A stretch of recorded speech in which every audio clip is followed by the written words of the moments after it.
Terima kasih. Assalamualaikum warahmatullahi wabarakatuh. Alhamdulillahi rabbil alamin. Wabihi nasta'in ala umuri dunya waddin. Wassalatu wassalamu ala ashrafil anbiya wal mursalin. Wa ala alihi wa sahbihi ajma'in amma ba'du. Rabbi shrah li sadari wa yassir li amri. Wahlul uqadatan min lisani yafqahu qawli. Yang hormati, mohon izin untuk teman-teman di sini banyak dihadiri oleh teman-teman dari Maskanul Hufat, dari pusat maupun seluruh cabang yang memanggil saya Uma, sehingga saya gunakan istilah Uma pada hari ini. Yang Uma sayangi seluruh keluarga besar, ustadzat, para pengurus, santri-santri Maskanul Hufat, dimanapun berada, di pusat maupun di seluruh cabang, serta teman-teman yang bergabung pada hari ini, yang berasal dari berbagai macam daerah. Alhamdulillah, hari ini kita bertemu lagi dalam kajian rutin kita, Katupat, kajian virtual penuh manfaat. Mohon maaf karena baru mengisi pada hari ini, karena beberapa waktu yang lalu ada di tempat yang lain, sehingga belum bisa mengisi rutin. Alhamdulillah, hari ini kita bertemu kembali. Teman-teman yang dirahmati oleh Allah Subhanahu wa Ta'ala, langsung saja tema kita pada hari ini adalah dahsyatnya istighfar. Kita akan membahas selama beberapa menit ke depan mengenai tentang istighfar. Teman-teman, kita ini sebagai seorang muslim, kita diminta untuk memperbanyak beristighfar kepada Allah Subhanahu wa Ta'ala. Kenapa? Karena manusia atau kita ini tidak pernah lepas, tidak pernah luput dari yang namanya dosa, dari yang namanya kesalahan. Sehingga yang namanya istighfar, yang namanya bertobat, pasti harus selalu kita ucapkan atau selalu kita lakukan. Karena beristighfar itu tidak hanya lisan, bertobat kepada Allah tidak hanya lisan tapi juga dari perbuatan. Mari kita lihat Rasulullah Shallallahu Alaihi Wasallam yang dijamin masuk surga saja selalu beristighfar. Dalam hadis riwayat Bukhari dari Abu Hurairah radhiyallahu anhu, Rasulullah Shallallahu Alaihi Wasallam bersabda, demi Allah, aku sungguh beristighfar kepada Allah dan bertaubat kepadanya dalam sehari lebih dari 70 kali. Atau dalam riwayat yang lain, hadis riwayat Muslim, Nabi Muhammad Shallallahu Alaihi Wasallam bersabda, ketika hatiku malas, aku beristighfar kepada Allah dalam sehari sebanyak 100 kali. 70 atau sampai 100 kali. Kalau kita lihat beberapa faedah dari hadis di atas, hadis ini, kita lihat bahwa hadis ini sebenarnya memotivasi kita untuk memperbanyak bertaubat dan memperbanyak beristighfar. Hadis ini juga memberitahu kepada kita bahwa Rasulullah yang dijamin masuk surga saja, yang dosa-dosanya diampuni saja, masih beristighfar kepada Allah 70 kali sampai 100 kali. Kemudian tentu saja 70 sampai 100 kali ini bukan menjadi sebuah batasan kita dalam beristighfar. Kalau teman-teman bisa banyak, terus-terusan istiqomah, Masya Allah, Alhamdulillah. Jadi bilangan istighfar yang disebutkan 70 sampai 100 kali ini bukan menjadi batasan dalam kita beristighfar, namun yang dimaksud dalam hadis tersebut adalah banyaknya Rasulullah beristighfar yang diharapkan kita pun juga melakukannya. Baik, nanti kita akan bahas mengenai manfaat dari istighfar, tapi kita lihat di dalam Al-Quran maupun Sunnah, hadis Rasulullah SAW, banyak sekali redaksi-redaksi yang menyebutkan atau mengajarkan kepada kita bagaimana caranya beristighfar kepada Allah Subhanahu wa Ta'ala. Kita lihat redaksi Al-Quran terlebih dahulu, teman-teman sekalian. Kalau lupa, tentu bisa dicatat. Di dalam Al-Quran kita lihat contohnya dalam surah Ali Imran, ayat ke-147. Ini redaksi dari istighfar. Apa kata Allah Subhanahu wa Ta'ala? Di situ ada kalimat Rabbana ighfir lana dzunubana wa israfana fi amrina wa tsabbit aqdamana wansurna 'alal qaumil kafirin. Di sini ada redaksi yang memberitahu kepada kita bagaimana cara beristighfar kepada Allah Subhanahu wa Ta'ala. Dalam surah Ali Imran ayat ke-147 disebutkan, wahai Rabb kami, ampunilah dosa-dosa kami dan tindakan-tindakan kami yang berlebihan dalam urusan kami, dan serta tolonglah kami dari orang-orang yang tak beriman kepada Allah. Itu redaksi yang mungkin kita bisa hafal dan kita bisa bacakan dalam sehari-hari. Dalam Al-Quran juga ada redaksi lain berkenaan dengan istighfar dalam surah Ali Imran ayat ke-16. Di sini ada kalimat A'udzubillahi minasyaitonirrajim. Rabbana innana amanna faghfir lana dzunubana wa qina 'adzaban nar. Apa artinya? Dalam surah Ali Imran ayat ke-16, ini redaksi-redaksi istighfar yang sedang kita bicarakan. Dalam surah Ali Imran ayat ke-16 ini Allah Subhanahu wa taala berfirman yang artinya, "Wahai Rabb kami, sesungguhnya kami telah beriman, maka ampunilah dosa-dosa kami dan lindungilah kami dari siksa neraka." Atau teman-teman bisa lihat dalam surah Ali Imran ayat ke-193, redaksi istighfar. Apa itu bunyinya? A'udzubillahi minasyaitonirrajim. Rabbana faghfir lana dzunubana wa kaffir 'anna sayyi'atina wa tawaffana ma'al abrar. Yang artinya, wahai Rabb kami, ampunilah dosa-dosa kami dan hapuskanlah kesalahan-kesalahan kami dan wafatkanlah kami bersama orang-orang yang berbakti. Redaksi tentang istighfar ini banyak, teman-teman nanti lihat lagi di Quran dan bisa mengambil yang mana yang teman-teman senang untuk mengucapkannya. Atau redaksi lain tentang istighfar juga ada dalam surah Al-Mu'minun ayat ke-109. Ya. Dalam surah yang tadi Ali Imran ayat 193, maaf ya teman-teman. Mau ulangi lagi tadi kalau teman-teman ketinggalan mencatat. Yang pertama tadi Ali Imran 147, Ali Imran 16, Ali Imran 193, dan sekarang Al-Mu'minun ayat ke-109. Ya. Di sini Allah Subhanahu wa taala berfirman, ada sebuah kalimat istighfar yang kita bisa ikuti. Di sini kalimatnya adalah Rabbana amanna faghfir lana warhamna wa anta khairur rahimin. Yang artinya, wahai Rabb kami, sungguh kami telah beriman, maka ampunilah kami dan berilah kami rahmat. Engkau adalah pemberi rahmat yang terbaik. Dan terakhir, dari sekian banyak contoh istighfar, ada dalam surah At-Tahrim ayat ke-8. Yang teman-teman bisa baca, teman-teman bisa ikuti. Dalam surat Tahrim ayat ke-8 ada kalimat Rabbana atmim lana nurana waghfir lana innaka ala kulli syai'in qadir. Yang artinya, wahai Rabb kami, sempurnakanlah untuk kami cahaya kami, ampuni kami, sungguh Engkau Maha Kuasa atas segala sesuatu. Jadi ini beberapa redaksi bunyi-bunyi ayat yang berkenaan mengenai istighfar yang mungkin teman-teman bisa ikuti, teman-teman bisa baca, teman-teman bisa ucapkan dalam sehari-hari. Kemudian, kalau dari hadis, bagaimana bunyi dari beristighfar ini, teman-teman sekalian? Tentu saja ada istighfar yang sangat luar biasa, namanya Sayyidul Istighfar. Yang sering teman-teman baca, biasanya teman-teman baca ini zikir pagi, zikir petang. Ini menjadi istighfar yang paling terbaik. Nanti kita akan bedah kenapa dia disebutkan sebagai Sayyidul Istighfar, ya, istighfar yang luar biasa, yang sering teman-teman baca. Sayyidul Istighfar itu apa? Pemimpin istighfar.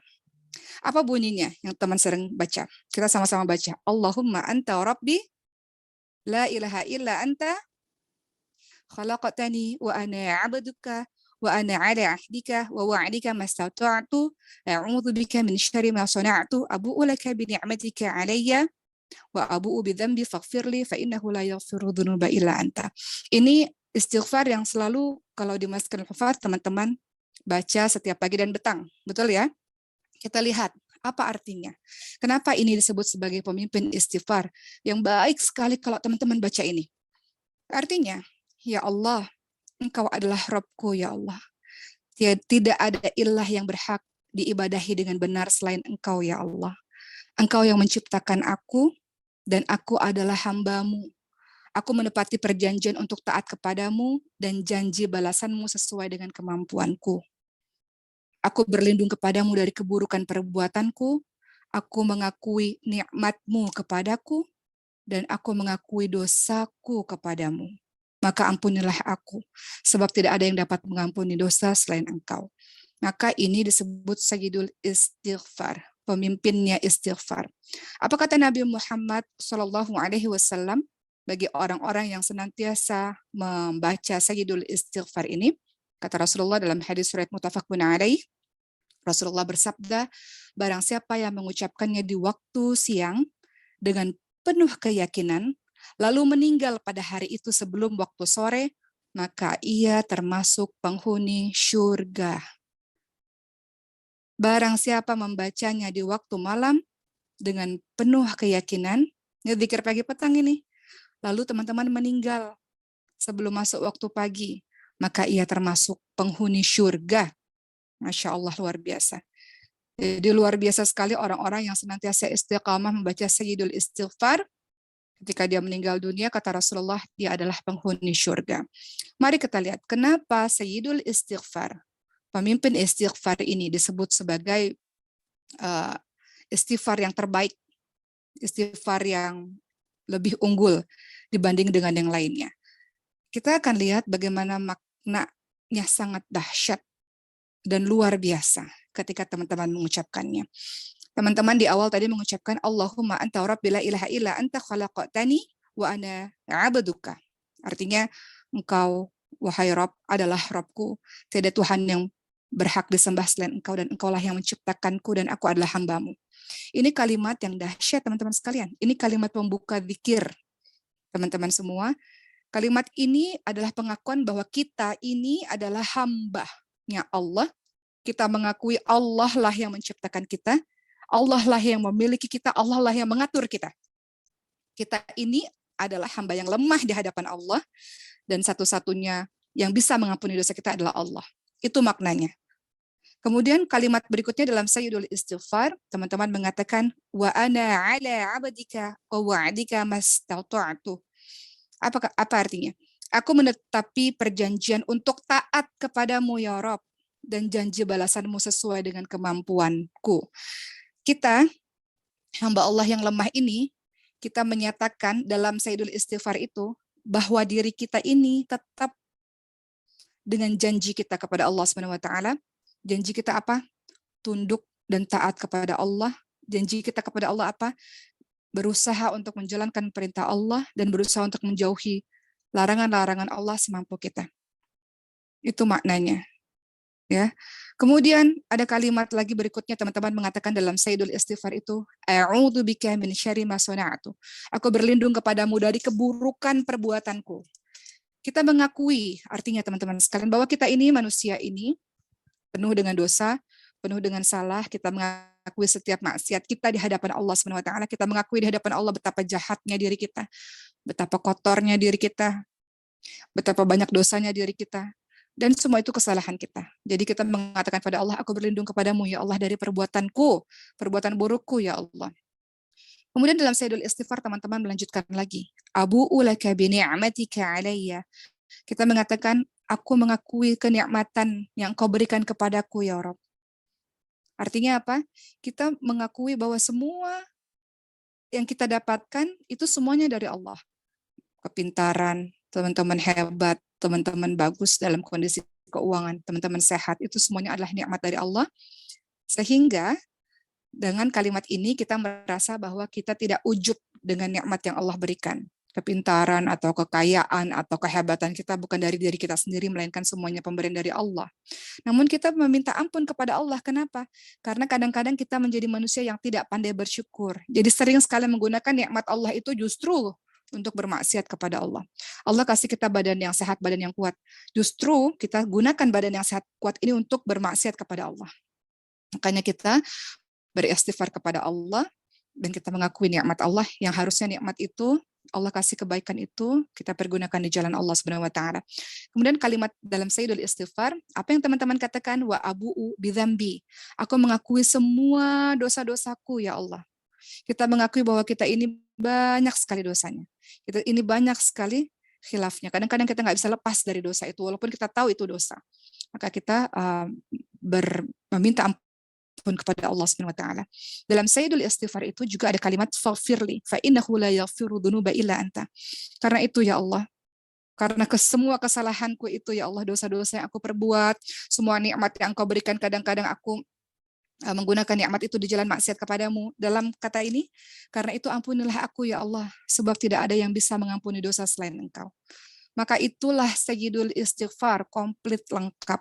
Makanya disebut sebagai pemimpinnya istighfar. Begitu, jadi dirutinkan untuk kita membaca Sayyidul Istighfar setiap saat agar kita seperti yang disebutkan oleh Rasulullah SAW kalau wafat ketika membaca Sayyidul Istighfar itu sebelumnya maka kita disebut sebagai penghuni syurga. Dan dalam hadis-hadis yang lain redaksinya juga banyak berkenaan dengan bagaimana beristighfar. Um, ada kalimat beristighfar juga, ada kalimat astaghfirullahaladzim alladzi la ilaha illa wal hayyul qayyum wa atubu ilaih. Ini juga kalimat yang sering teman-teman baca sehari-hari. Aku memohon ampunan kepada Allah yang Maha Agung. Tidak ada sesembahan yang berhak disembah melainkan Allah yang Maha Hidup dan Maha Berdiri sendiri. Kata Rasulullah apa? Barang siapa yang mengucapkan ini, saya akan diampuni dosa-dosanya walaupun ia lari dari medan pertempuran. Jadi teman-teman tahu ya, kalau kita lari dari medan pertempuran itu dosa yang sangat luar biasa. Tapi kalau kita mengucapkan astaghfirullahaladzim alladzi la ilaha illa huwal hayyul qayyum wa atubu ilaih, teman-teman rutinkan bacaannya, maka ini diampuni oleh Allah Subhanahu wa taala dosa-dosa kita. Banyak ya redaksi-redaksi istighfar yang mungkin teman-teman bisa baca, teman-teman bisa menggunakan redaksi yang lain, misalnya Allahumma ighfir lana warhamna wa tub alaina innaka antat tawwabur rahim. Itu juga teman-teman bisa baca. Ya Allah, ampunilah kami, sayangilah kami, terimalah taubat kami, sesungguhnya Engkau yang Maha Pengampun lagi Maha Penyayang. Atau teman-teman mengatakan astagfirullah wa atubu ilaih. Sesingkat itu juga boleh. Aku memohon kepadamu ya Allah dan bertobat kepadanya. Kalimat ini yang kemudian Rasulullah SAW membacanya dalam sehari bisa lebih dari 70 kali. Astagfirullah wa atubu ilaih. Teman-teman bisa baca. Atau sekedar teman-teman baca astagfirullah, itu juga tidak mengapa. Dalam hadis riwayat Muslim dijelaskan kalau teman-teman baca astagfirullah, teman-teman baca setelah sholat fardu sebanyak 3 kali. Begitu teman-teman sekalian. Jadi kita sudah membahas mengenai istighfar, kemudian redaksi-redaksi istighfar. Sekarang kita akan membahas mengenai pahala istighfar. Apakah pahala orang-orang atau keutamaan orang-orang yang suka beristighfar? Apa kata Rasulullah SAW dalam hadis riwayat Muslim? Rasulullah bersabda, demi zat yang jiwaku ada di tangannya, seandainya kalian tidak pernah berbuat dosa, walaupun tidak ada ya, seandainya kalian tidak pernah berbuat dosa, niscaya Allah akan menggantikan kalian dengan mendatangkan suatu kaum, yang kaum itu berbuat dosa, kemudian minta ampun kepada Allah, maka Allah pasti mengampuni mereka. Artinya, dalam hadis riwayat Muslim ini, pahala istighfar adalah barang siapa yang beristighfar minta ampun kepada Allah, pasti Allah akan ampuni dosa-dosanya. Kapan kita harus membaca istighfar, teman-teman sekalian? Kalau kita lihat perkataannya Imam Hasan Al-Basri, beliau menjelaskan, berbanyaklah beristighfar di rumah-rumah kalian, di meja makan kalian, di jalan-jalan kalian, di pasar-pasar, di majelis-majelis kalian. Sungguh kalian tidak tahu kapankah ampunan Allah itu turun. Jadi, teman-teman sekalian, nasihat untuk diri umat sendiri, istighfar itu disyariatkan untuk dibaca kapan saja. Wajib dibaca pada saat dia melakukan perbuatan dosa, tapi sunnah dibaca ketika selesai melakukan amal soleh. Ternyata setelah melakukan amal soleh kita beristighfar loh. Teman-teman, setelah kan kita ini nanti majelis ini selesai, kita baca doa kafaratul majelis, kita beristighfar kepada Allah. Teman-teman kalau sholat, habis sholat juga beristighfar kan? Beristighfar juga kepada Allah. Jadi istighfar itu dibaca pada saat kita melakukan perbuatan dosa, itu wajib. Sunnah dibaca ketika kita selesai melakukan amal soleh. Kenapa? Kok amal soleh tapi kita beristighfar? Karena fungsi istighfar pada setiap perbuatan amal soleh yang kita lakukan adalah menyempurnakan berbagai kekurangan yang ada dalam amal soleh kita itu. Teman-teman sholat, kemudian teman-teman beristighfar. Teman-teman meminta ampun kepada Allah, mungkin ada yang kurang dalam sholat kita. Kurang khusyuk, kurang tenang, kurang betul bacaannya, makanya kita beristighfar. Begitulah teman-teman sekalian. Ya, jadi istighfar kita minta ampun kepada Allah Subhanahu wa taala. Minta ampunnya tidak hanya sekedar lisan tapi juga perbuatan. Jadi kalau astagfirullahaladzim kita ucapkan demikian, tapi kita masih lanjutkan perbuatan dosa, itu tidak bisa disebut sebagai istighfar. Teman-teman lihat dalam surah Nuh ayat ke-10, Allah Subhanahu wa taala berfirman yang artinya, mohonlah ampun kepada Tuhanmu, sesungguhnya Dia yang Maha Ampun. Maksudnya adalah tidak meminta ampun hanya di lisan saja, tapi juga dengan perbuatan. Kalau kita mengucapkan istighfar hanya di lisan, tapi tidak dengan perbuatan, maka kita itu semua adalah pekerjaan para pendusta. Jadi dia lisannya saja yang beristighfar, tapi perbuatannya tidak, maka itu biasanya pekerjaan dari para pendusta. Istighfar selain fungsinya adalah untuk tadi ya, untuk mengampuni dosa-dosa kita, untuk menutup amal-amal kita, menambal amal-amal kita yang kurang, tapi istighfar itu juga termasuk kunci rezeki. Istighfar itu kunci rezeki. Teman-teman lihat dalam surah, ini sering sekali Uma baca surah ini, surah Nuh ayat 10 sampai 12. Surah Nuh ayat 10 sampai 12 menginformasikan bahwa istighfar fungsinya tidak hanya sebagai doa untuk Allah ampuni kita, tapi juga sebagai pembuka rezeki kita, mendatangkan rezeki untuk kita. Apa redaksinya, apa kalimatnya dalam surah Nuh ayat ke-10 sampai 12? Allah Subhanahu wa taala berfirman, A'udzu billahi minasyaitonir rajim, faqultu astaghfiru rabbakum innahu kana ghaffara yursilis samaa'a 'alaikum midrara wa yumdidukum bi amwali wa banina wa yaj'al lakum jannati wa yaj'al lakum anhara.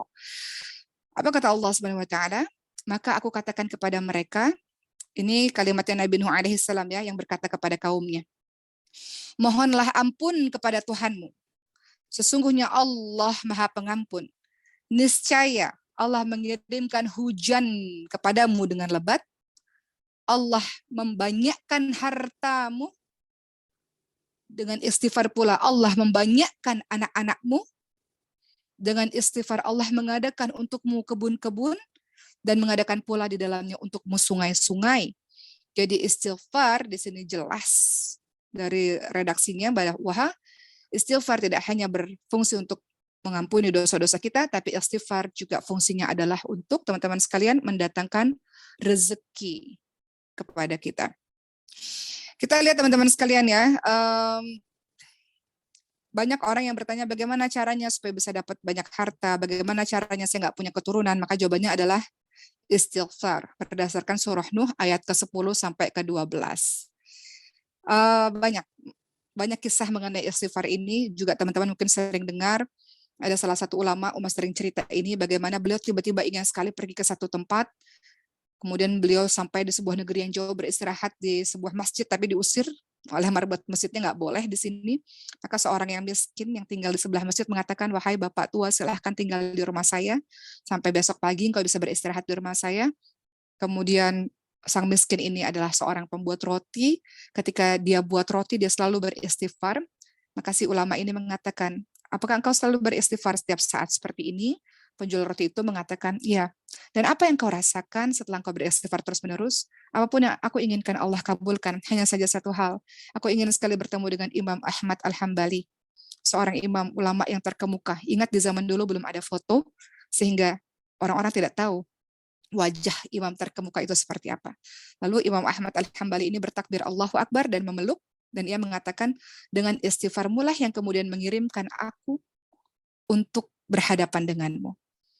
Jadi istighfarnya sang orang miskin ini yang menghantarkan ulama hebat ini berkeinginan untuk datang ke sebuah negeri.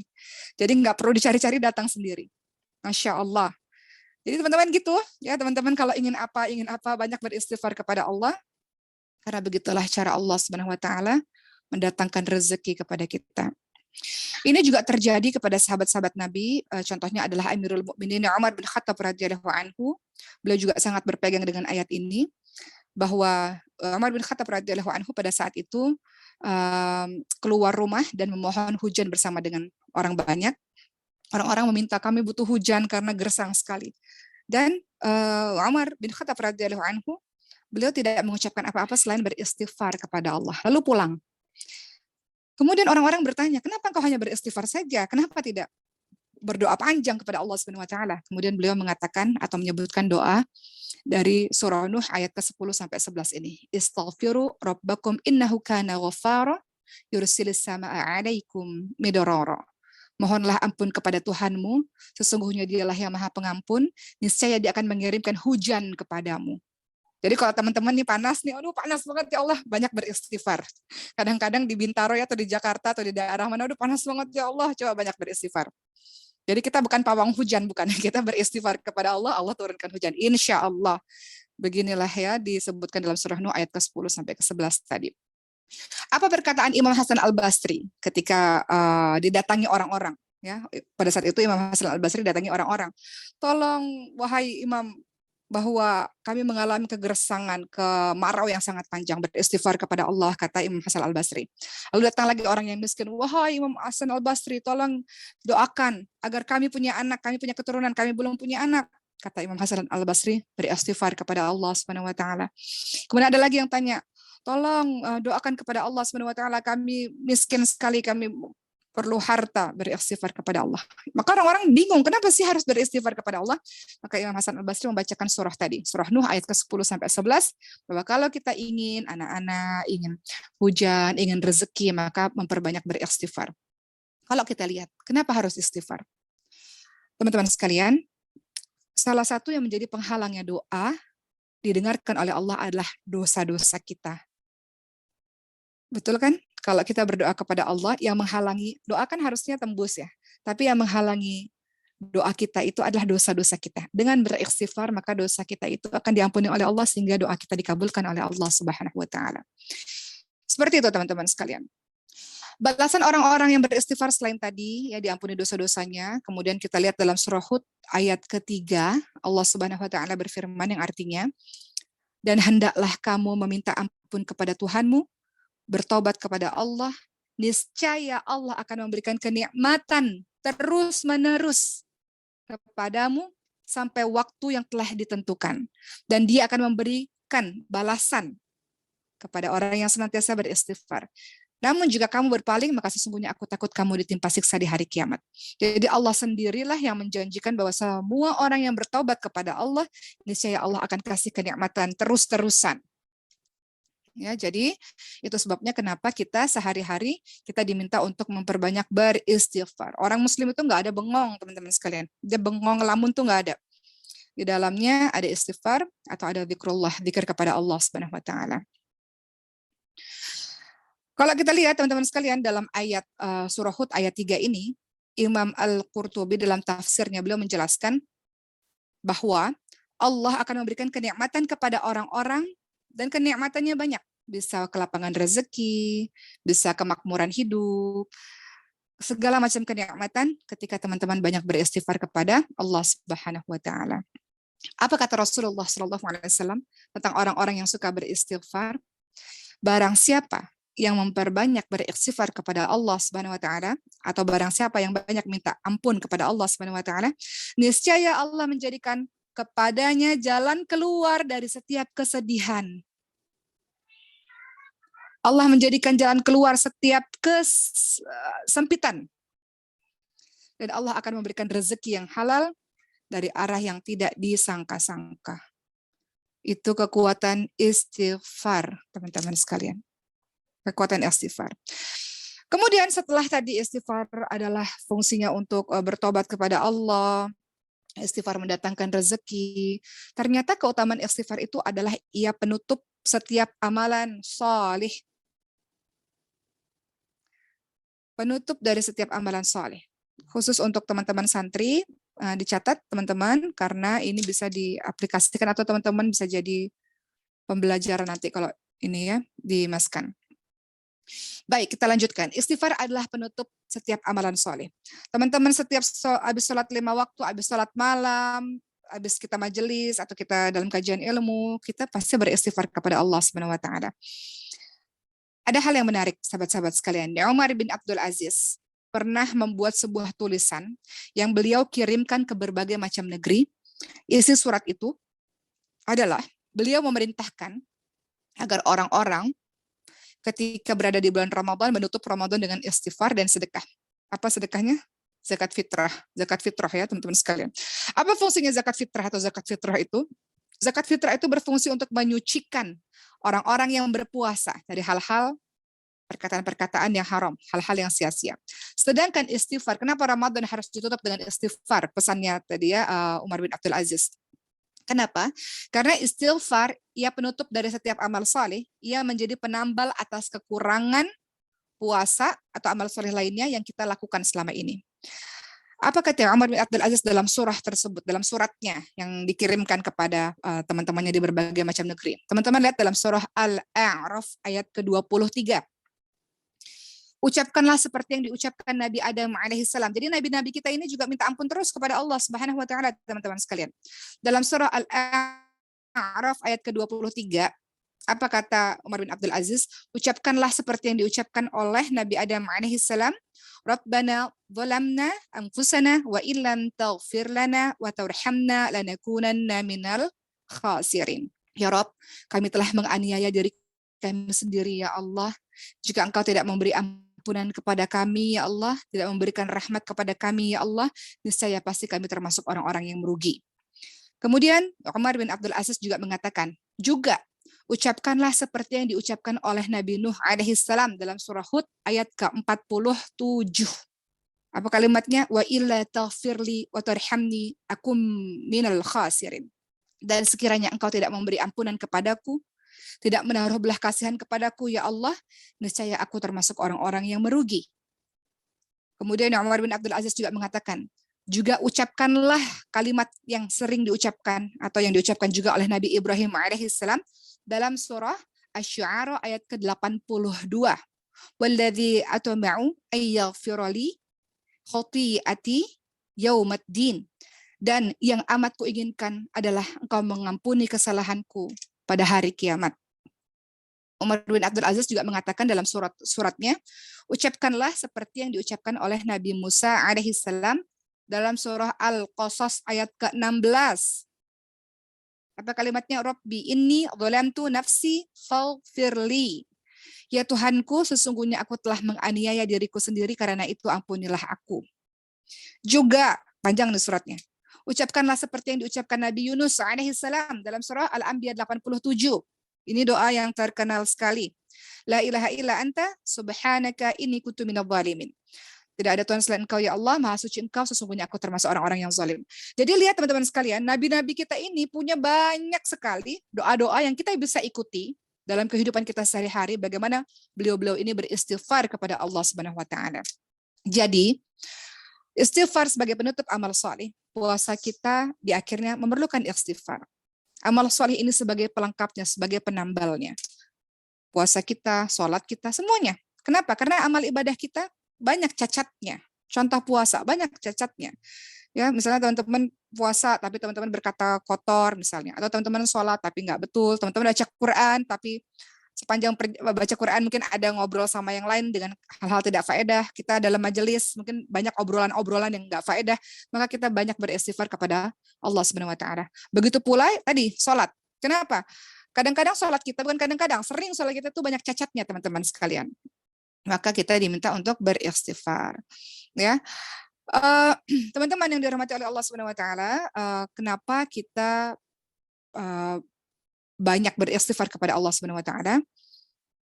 Kita tahu bahwa dalam amal-amal yang kita lakukan banyak kurang banyak salahnya. Kita mohon ampun kepada Allah Subhanahu wa taala. Ibadah yang kita jalankan mungkin tidak sesuai seperti yang dikehendaki oleh Allah. Makanya kita minta ampun kepada Allah dengan beristighfar. Ibadah yang kita lakukan masih banyak kurangnya. Oleh karena itu, semua perbuatan amal salih akhiri dengan istighfar. Contoh, selesai teman-teman sholat tahajud, maka diminta untuk beristighfar. Dalilnya apa? Ali Imran ayat ke-17. Apa kata Allah Subhanahu wa taala? Dan mereka yang rajin istighfar di waktu sahur. Maka selesai sholat tahajud, istighfar, dalilnya Ali Imran 17. Kemudian teman-teman sekalian, ya, lihat dalam surah Al-Muzammil, di akhir surah Al-Muzammil yang membahas masalah tahajud. Mau bacakan artinya. Ya, dalam surah Al-Muzammil ayat 20. Sesungguhnya Tuhanmu mengetahui bahwasanya kamu sembahyang kurang dari 2/3 malam atau 1/2 malam atau 1/3-nya bagi segolongan orang-orang yang bersama kamu. Allah menetapkan ukuran malam dan siang. Allah mengetahui bahwa kamu sekali-kali tidak dapat menentukan batas-batas waktu. Dia memberikan kepadamu keringanan dan bacalah apa yang mudah dari Al-Quran untukmu. Dan akhir ayat itu apa yang Allah katakan? Dan mohonlah ampun kepada Allah, wastaghfirullah innallaha ghafurur rahim. Dan mohonlah ampun kepada Allah, sesungguhnya Allah Maha Pengampun lagi Maha Penyayang. Jadi ini adalah dalil yang mengatakan bahwa setelah selesai tahajud beristighfar kepada Allah. Kemudian kapan lagi ya dari amal soleh? Penutupnya kita mengucapkan istighfar selesai teman-teman haji. Kalau teman-teman nanti Allah izinkan berangkat haji, teman-teman banyak beristighfar kepada Allah setelah melakukan ibadah haji. Dalilnya mana? Al-Baqarah 198 sampai 199. Apa kata Allah? Allah berfirman yang artinya, apabila kamu telah bertolak dari Arafah, berzikirlah kepada Allah di Masy'aril Haram, berzikirlah menyebut Allah sebagaimana yang ditunjukkan kepadamu, dan sesungguhnya kamu itu sebelum kamu benar-benar termasuk orang-orang yang sesat, kemudian bertolaklah kamu dari tempat bertolak orang-orang banyak atau Arafah, dan mohonlah ampun kepada Allah. Ini dalil yang menunjukkan setelah selesai haji beristighfar. Banyak teman-teman sekalian, termasuk pada masa kenabian ya, selesai tugas-tugas kenabian, juga teman-teman lihat dalam surah An-Nasr ayat 1 sampai 3. Itu kan sebuah surah yang sebagian ulama menyebutkan ini adalah surah yang terakhir turun. Itu juga istighfar. Apa kalimatnya dalam surah An-Nasr? A'udzubillahi minasyaitonirrajim. Idza jaa'a nasrullahi wal fath wa ra'aitan nasa yadkhuluna fi dinillahi afwaja fasabbih bihamdi rabbika wastaghfir innahu kana tawwaba. Apa artinya? Setelah tugas kenabian ternyata istighfar juga. Apabila datang pertolongan Allah dan kemenangan, kamu lihat manusia masuk pada agama Allah dengan berbondong-bondong, maka bertasbihlah dengan memuji Tuhanmu dan mohonlah ampun kepadanya. Sesungguhnya dia adalah Maha Penerima Taubat. Ini juga beristighfar. Ya. Juga kita lihat perkataan Siti Aisyah radhiyallahu anha. Setelah Nabi Muhammad menerima surah ini, beliau ruku, beliau sujud, beliau membaca doa apa teman-teman sekalian? Subhanakallahumma rabbana wa bihamdika Allahumma firli. Rasulullah juga bertobat kepada Allah Subhanahu wa taala. Artinya, di sini sudah jelas banyak sekali contoh-contoh di mana setiap selesai amal soleh, teman-teman disunnahkan untuk beristighfar. Kita minta ampun kepada Allah Subhanahu wa taala. Sebagaimana Rasulullah setelah selesai sholat, beliau senantiasa membaca istighfar sebanyak 3 kali. Kemudian beliau membaca Allahumma antas salam wa minkas salam tabarakta dzal jalali wal ikram. Dalam hadis riwayat Muslim dan Nasa'i. Begitulah teman-teman sekalian ya, kenapa kita istighfar setelah sholat, setelah amal soleh. Karena tadi kita banyak sekali kekurangan, kadang sholat misalnya kita muncul was-was, muncul gangguan-gangguan, nggak fokus, sujudnya, rukuknya, berdirinya mungkin nggak sempurna, maka kita banyak beristighfar kepada Allah Subhanahu wa taala. Juga, hampir terakhir, biasanya kalau kita dalam sebuah perkumpulan, kita juga akan mengakhiri perkumpulan itu dengan doa kafaratul majelis. Betul ya teman-teman sekalian ya. Tidak hanya ketika pengajian, tidak. Harusnya setiap pertemuan. Teman-teman nih, misalnya yang bergabung di sini punya kelompok, ada pertemuan apapun. Teman-teman berkumpul dan teman-teman tutup itu dengan doa kafaratul majelis. Apa doa kafaratul majelis itu teman-teman sekalian? Kenapa harus mengucapkan doa kafaratul majelis? Apa bunyinya? Subhanakallahumma bihamdika asyhadu an la ilaha illa anta astaghfiruka wa atubu ilaik. Apa artinya? Kenapa kita harus baca doa kafaratul majelis ini? Ya, kita minta kepada Allah, ya Allah, segala pujian untukmu ya Allah. Aku bersaksi bahwa tidak ada sesembahan yang berhak disembah selain Engkau ya Allah, dan minta ampun dan bertobat kepadamu ya Allah. Kenapa kok dalam majelis, dalam pertemuan kita disunahkan untuk baca doa kafaratul majelis? Subhanakallahumma bihamdika asyhadu an la ilaha illa anta astaghfiruka wa atubu ilaik. Kenapa kita harus baca doa ini teman-teman sekalian? Karena terkadang dalam pertemuan ada kalimat-kalimat yang kita keluarkan yang tidak bermanfaat. Dalam pertemuan kadang kita nggak ingat Allah. Dalam pertemuan kadang kita melakukan perbuatan atau perkataan yang dibenci oleh Allah Subhanahu wa taala, makanya kita tambal kesalahan pertemuan kita itu dengan kata-kata doa kafaratul majelis tadi. Maka doa ini sebaiknya diucapkan ketika teman-teman hendak berpisah atau selesai dalam majelis. Makanya acara kajian Katupat ini biasanya di akhirnya adalah doa kafaratul majelis. Dan doa ini dibaca teman-teman dalam setiap kali teman-teman berkumpul. Kita akhiri ya perjumpaan kita dengan doa kafaratul majelis. Kenapa? Karena kadang-kadang kita bicara hal-hal duniawi saja, kita lupa bicara akhirat. Di dalam pertemuan itu nggak ada zikir kepada Allah, itu termasuk orang-orang yang merugi. Maka apa kata Rasulullah Shallallahu Alaihi Wasallam dari Abu Hurairah radhiyallahu anhu, beliau bersabda, setiap kaum yang bangkit dari majelis yang tidak ada zikir di dalamnya, maka selesailah majelis itu seperti bangkai keledai dan hanya menjadi penyesalan pada hari kiamat. Hadis riwayat Abu Daud. Jadi setiap perkumpulan mulai sekarang yang belum melakukannya, akhiri perkumpulan itu, majelis itu dengan doa kafaratul majelis supaya kita mendapatkan kebaikan dari pertemuan yang kita lakukan. Begitulah teman-teman sekalian, kita minta kepada Allah Subhanahu wa taala agar kita menjadi orang-orang yang senantiasa melafalkan istighfar dan istighfarnya dalam perbuatan sehari-hari. Ingat, Rasulullah Shallallahu alaihi wasallam saja yang dijamin masuk surga saja terus-menerus membaca istighfar dari awal hingga akhir hidupnya. Di detik-detik wafatnya Rasulullah Shallallahu alaihi wasallam, beliau menutup matanya, mengakhiri hidupnya juga salah satunya dengan beristighfar. Apa kata Siti Aisyah radhiyallahu anha? Beliau mengisahkan bagaimana akhir hidup Rasulullah sallallahu alaihi wasallam.